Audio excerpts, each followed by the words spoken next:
Assalamualaikum warahmatullahi wabarakatuh. Halo sahabat Bawaslu dimanapun Anda berada. Berjumpa lagi dengan saya Melia dalam acara Podcast Bawaslu Jakarta Barat. Pada podcast kali ini tentunya kita kehadiran narasumber yang luar biasa, menginspirasi juga manusia dan juga organisasi Bawaslu Jakarta Barat. Beliau adalah Ibu Fitriani. Assalamualaikum Ibu Fitri. Assalamualaikum warahmatullahi wabarakatuh. Melia, selamat siang menjelang sore. Sehat Melia? Alhamdulillah sehat. Ibu sehat Bu? Alhamdulillah sehat. Tetap semangat ya Bu dalam menjalani kerja-kerja pengawasan.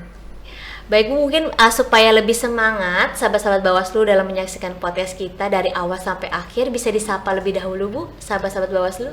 Baik, terima kasih Kak Melia atau Mbak Melia. Assalamualaikum warahmatullahi wabarakatuh.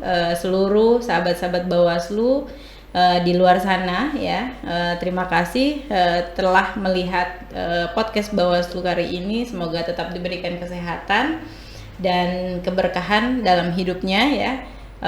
Sepanjang pandemi sudah 2 tahun ini ya, kita berkecimpung di dunia Bawaslu ya. Mudah-mudahan kedepannya jauh lebih baik dan program-program ke depan juga lebih inovatif lagi. Salam sehat, tetap semangat. Terima kasih. Wah, luar biasa. Semoga semakin semangat nih sahabat Bawaslu dalam menyaksikan podcast kita dari awal sampai akhir ya.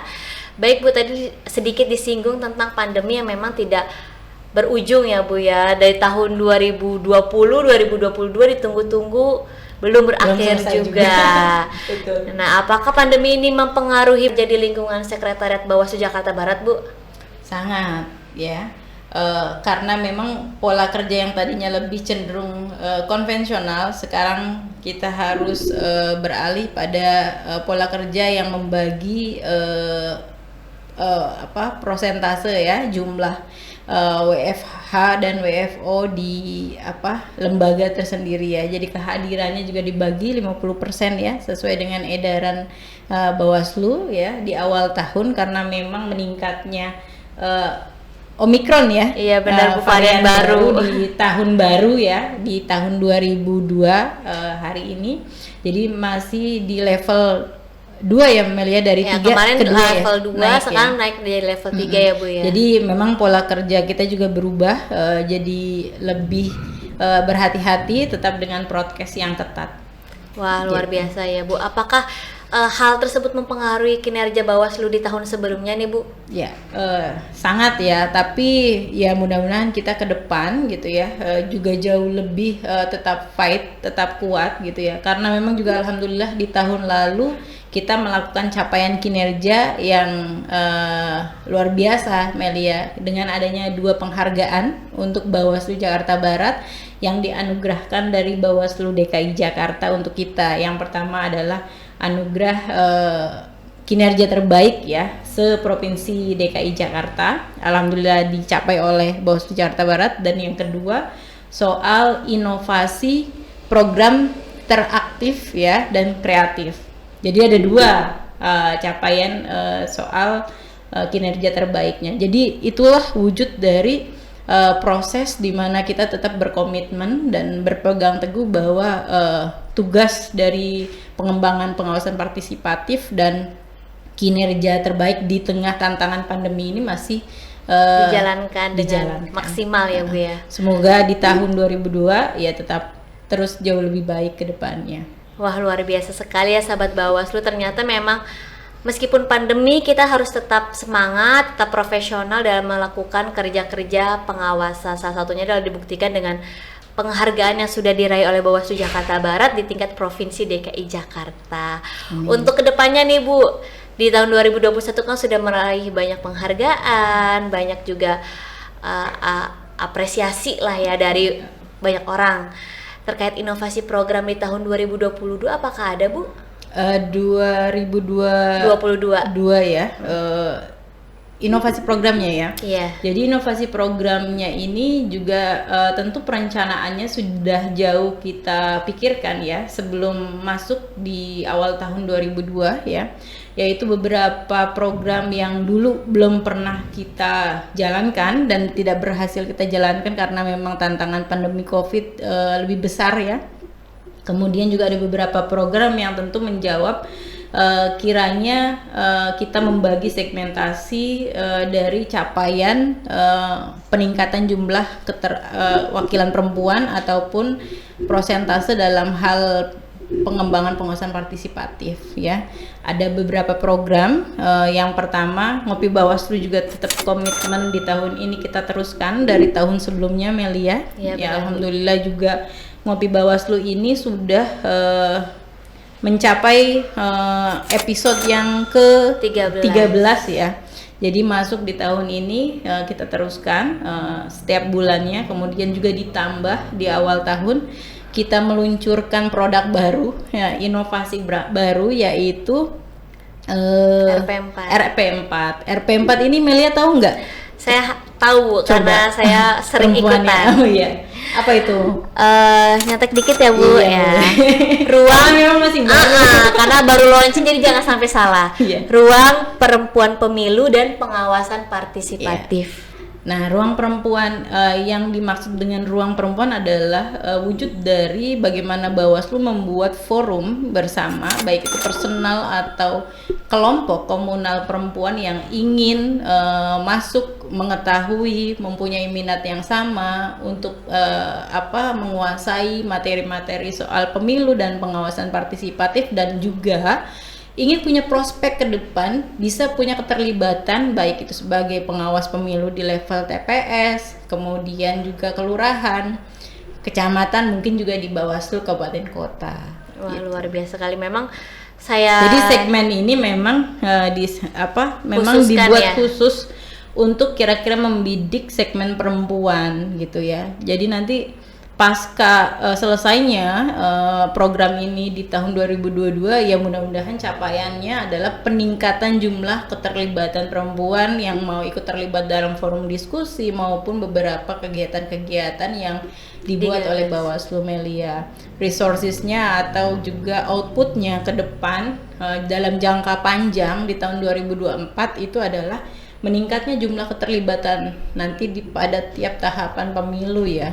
Nanti juga di depan ada rekrutmen ya, yang mudah-mudahan ini meningkat. Nah kemudian Melia, RP4 ini juga punya latar belakang tersendiri. Mengapa sih inovasi program ini jauh sudah kita pikirkan untuk dibuat? Karena memang juga berawal dari adanya fakta bahwa keterlibatan perempuan sebagai pengawas pemilu di level kecamatan dan kelurahan itu masih di bawah rata-rata ya, masih di bawah persentase terkecil, tidak 30% lagi tapi 21 dan 23% di kelurahan dan kecamatan. Jadi masih jauh ya Bu. Semoga nanti harapan kita bersama semakin meningkat, bukan hanya 30% tapi terlampaui ya Bu ya, dari 30%. Amin. Selanjutnya ya Bu, tadi kan sudah disinggung tentang RP4 yang baru launching ya kan. Kemudian ada lagi program Bawaslu Goes to School yang mungkin beberapa minggu yang lalu baru launching juga. Ya, betul. Nah itu bisa dijelaskan Bu terkait Bawaslu Goes to School ini sudah kita launching di bulan Februari ya Melia. Ini adalah wujud bagaimana Bawaslu masuk untuk membidik segmen pemilih pemula. Pemilih pemula itu lebih mudahnya Bawaslu mendekatkan diri dengan lembaga ya, daripada personal by personal itu sulit, atau lembaga by personal ya. Jadi lebih mudah, lebih cepat adalah lembaga by lembaga. Jadi memang ini bentuk kerjasama Bawaslu dengan yayasan atau mungkin lembaga pendidikan formal ya Melia. Nah disitulah itu menjadi basis lingkungan pelajar sebagai pemilih pemula, salah satu pemilih pemula ya.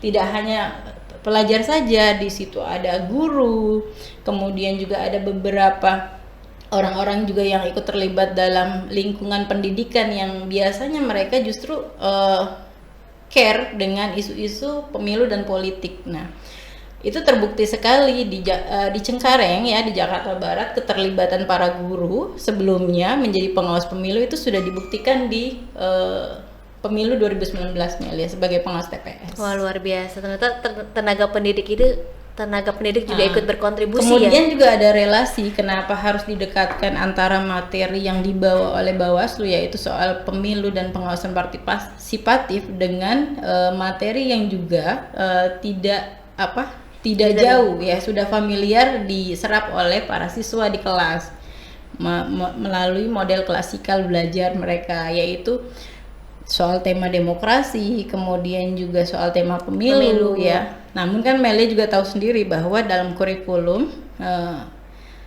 kita baca ya, kita tahu bahwa penyelenggara pemilu hanya baru menyebutkan KPU sebagai penyelenggara pemilu dalam kurikulum pembelajarannya, yaitu materi PPKN ya, soal demokrasi, sejarah pemilu dan lain-lain. Jadi Bawaslu tuh belum include di dalamnya.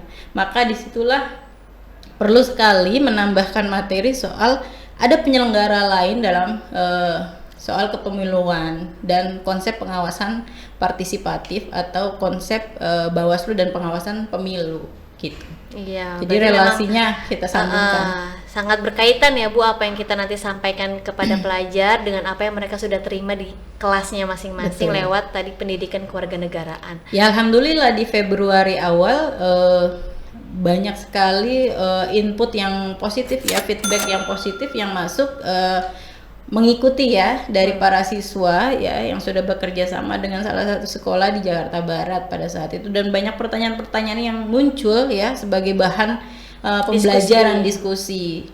Dan pertanyaan itu tentu bermula pada permasalahan yang mereka rasakan gitu, soal hal-hal menjadi perlu persiapan menjadi pemilih itu seperti apa, kemudian syarat-syaratnya dan lain-lain gitu ya. Saya rasa itu.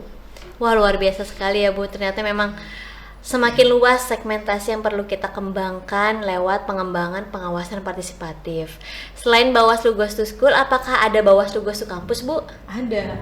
Jadi memang tadi segmen yang pertama membidik perempuan, yang kedua Bawaslu Goes to School ini adalah pemilih pemula yaitu para pelajar, dan kemudian kita harus klasifikasi jenisnya, yaitu yang ketiga adalah Bawaslu Goes to Campus. Nah ini siap akan launching dan mulai dirilis ya.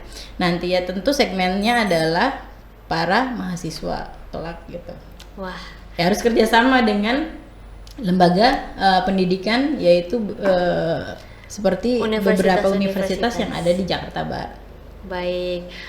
Apakah ada program-program yang memang di tahun 2021 ingin dilakukan tapi belum atau ada punya kendala? Sebenarnya saya ini ya dari SDM sendiri tuh punya program mimpi besar sekali itu pasca pemilu 2019, yaitu skolastik demokrasi. Jadi konsep skolastik ini kan sekolah. Jadi apa sih, kata sekolah itu memang berasal dari kata skolastik ya, di mana konsep ini menjelaskan bahwa ada seorang guru, ada materi yang diajarkan, ada proses belajar, ada murid gitu, ada ruang belajar. Jadi unsur-unsur itulah yang disebut dengan memenuhi konsep skolastik. Jadi model sekolah hari ini yaitu reduksi dari skolastik model Yunani dulu. Para filsuf mengajarkan kepada halayak umum untuk belajar tentang hal-hal soal filsafat dan lain-lain, yaitu dari kata skolastik tadi. Maka sebenarnya pasca pemilu 2019 itu inginnya skolastik demokrasi dan kepemiluan itu dilaksanakan secara konvensional sebenarnya, tapi memang berbenturan dengan kondisi pandemi, jadi akhirnya terpending. Hari ini ya di tahun ini terpending ya sampai 1 tahun ya. Iya benar Bu. Ya mudah-mudahan juga jangan terpending lagi nih. Agak sulit memang sebenarnya mengharapkan model kelas ya. Iya benar. Kelas yang bisa menyertakan peserta peserta untuk dididik, kemudian juga materi ya, kemudian materi dan lain-lain. Dan ini bisa menjadi konten sebenarnya yang juga nanti kita bisa naikkan ke channel YouTube Bawaslu. Wah, luar biasa sekali, ternyata banyak sekali inovasi-inovasi program yang sudah digagas oleh Bawaslu Jakarta Barat, khususnya di dalam menyikapi pandemi COVID-19 ini ya Bu ya. Ya, betul Melia. Oke, mungkin sudah banyak sekali ya Bu ya terkait program yang sudah Ibu jabarkan. Mungkin nanti sahabat-sahabat Bawaslu semakin semangat untuk ikut serta dalam setiap kegiatannya. Ini kan karena dilakukannya secara online ya Bu ya. Ya Sahabat-sahabat mudah-mudahan program-program kita lebih inovatif dan lebih variatif, karena memang jangan sampai nanti program kita menjadi membosankan gitu ya. Iya, karena Zoom memang mulu ya Bu ya. betul. Jadi memang harus ada loncatan kira-kira selain berbasis teknologi Zoom meeting, apalagi model barunya yaitu pemberdayaan soal podcast ini gitu. Bagaimana podcast juga menjadi alternatif program yang banyak menggali soal informasi. Kan tidak semua orang ingin masuk dalam Zoom, Iya, benar, tapi Bu. juga mungkin ada sebagian orang di luar sana ingin mendengarkan YouTube. melalui YouTube gitu kan, atau mungkin sebagian orang di luar sana ingin juga Membaca. terlibat langsung dengan cara membaca kan, dengan banyaknya rilis yang sudah kita naikkan di website kita.